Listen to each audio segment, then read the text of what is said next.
ಶ್ರೀ ಭಗವನ್ನಾಮ போதேந்திர அஷ்டோத்திர சதநாம ஸ்தோத்திரம்.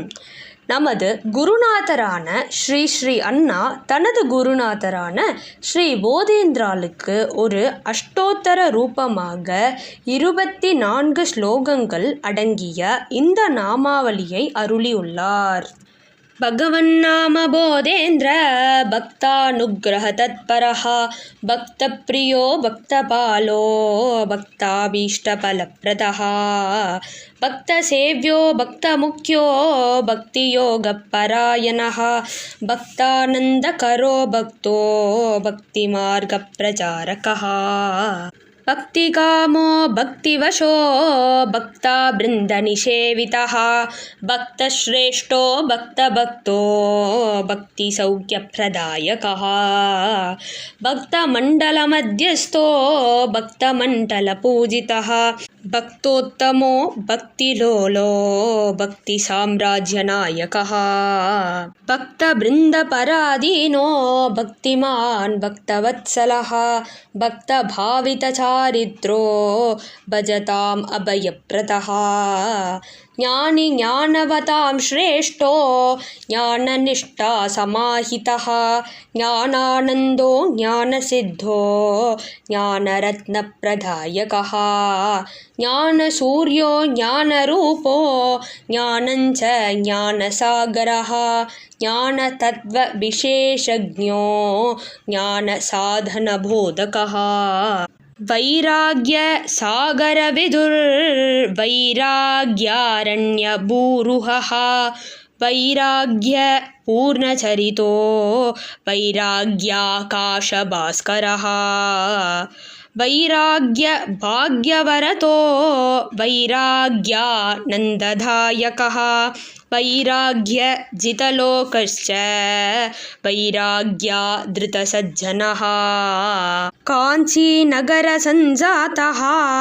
केशवार्य कुमारकः सुगुणः सुन्दराकारः सुगुणानन्दवर्धनः विश्वादिकेन्द्रशिष्यश्च ज्ञानवैराग्यभक्तिमान् ज्ञानसागरमित्रञ्च भगवान् पुरुषोत्तमः भगवन्नाम रसिको भगवन्नाम तत्परः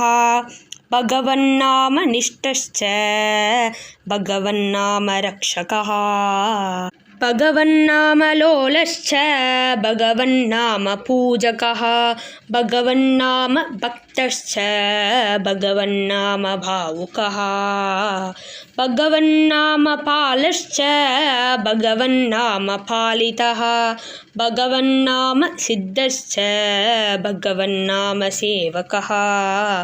भगवन्नाम योगी च भगवन्नाम लोलुपः भगवन्नाम बोधश्च भगवन्नाम बोधकः तप्तस्वर्णप्रभश्रीमान् तापघ्नस्तापवर्जितः पद्मपत्रायताक्षश्च पूर्णचन्द्रसमाननः ऊर्ध्वपुण्ड्रलसत्पालः काषायाम्बरवेष्टितः दण्डालङ्कृतबाहुश्च पीनवक्षा बृहद्भुजः नामानन्दरसोन्मत्तो नामसूत्राङ्गुलीयकः रामध्यानविमुग्धश्च रामनामपरायणः आनन्दबाष्पनयनः पुलकाङ्कितविग्रहः गद्गदान्वितकण्ठश्च नामकीर्तनतत्परः कामादिशत्रुशमनः कामकोटिमठाधिपः कालादिसर्वसाक्षी च करुणासिन्धुरीश्वरः श्रीकण्ठनामरसिक श्रीधरार्य समन्वितः भगवन्नाम सिद्धान्त ग्रन्थमुख्यविधायकः भगवन्नाम साम्राज्य